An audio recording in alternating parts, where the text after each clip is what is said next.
17वीं सदी Ottoman empire एक ऐसा आदमी उभरता है जिसे कुछ लोग मसीह मानते थे और कुछ दज्जाल। उसका नाम था सेब्ताई ज़वी। 1666 ज़वी ने ऐलान कर दिया कि वो मसीह है जिसका लोग इंतजार कर रहे थे। हजारों लोग उसके साथ जुड़ गए, पूरी कम्युनिटीज, पूरे शहर। लोगों को लगने लगा कि दुनिया एक नए दौर में दाखिल होने वाली है। लेकिन फिर ऑटोमन हुकूमत ने उसे गिरफ्तार कर लिया और उसके सामने दो रास्ते रखे गए, डेथ या फिर इस्लाम कबूल करना। ज़वी ने इस्लाम कबूल कर लिया ज़ाहिरी तौर पर, लेकिन अंदर ही अंदर उसने एक नया अकीदा बनाना शुरू किया जिसमें जूइश मिस्टिसिज्म यानी कबाला, इस्लामिक सिंबल्स और कुछ सीक्रेट रिचुअल्स शामिल थे, और उसके फॉलोअर्स कहलाए द डॉन में। लेकिन कहानी यहाँ खत्म नहीं होती। तकरीबन एक सदी बीतने के बाद ईस्टर्न यूरोप में एक और आदमी सामने आता है, जेकब फ्रैंक, और उसका दावा और भी अजीब था। उसने कहा कि मैं सेब्ताई ज़वी का री इनकारनेशन हूँ। फ्रैंक का अकीदा था कि निजात सीधे रास्ते से नहीं मिलती, बल्कि इंसान जब कानून तोड़ता है तब वो असल आजादी हासिल करता है।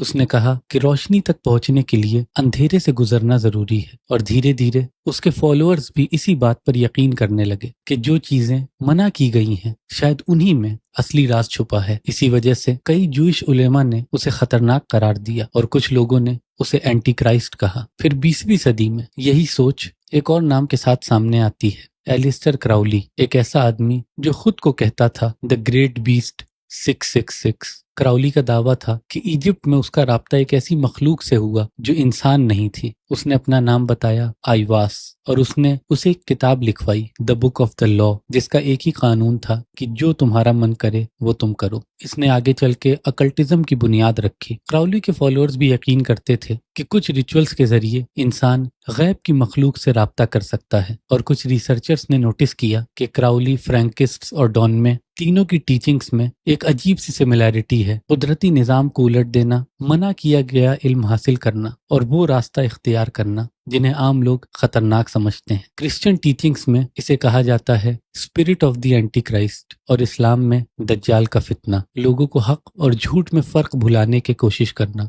इसीलिए कुछ स्कॉलर्स मानते हैं कि दज्जाल एक शख्स तो है ही, लेकिन साथ ही एक सोच भी है, एक फरेब भी है, एक ऐसी कुव्वत है जो हर दौर में नए चेहरे के साथ वापस आती है। सेब्ताई ज़वी मर गया, जेकब फ्रैंक भी, क्राउली भी, लेकिन उनके आइडियाज आज भी जिंदा हैं। तो फिर सवाल ये है कि जब रसूलुल्लाह सल्लल्लाहु अलैहि वसल्लम ने फरमाया कि 30 दज्जाल आएंगे उस बड़े दज्जाल के आने से पहले, और अगर हमारे वक्त में कोई ऐसा छोटा दज्जाल आता है, क्या हम उसे पहचान भी पाएंगे या उसकी पैरवी करने लगेंगे?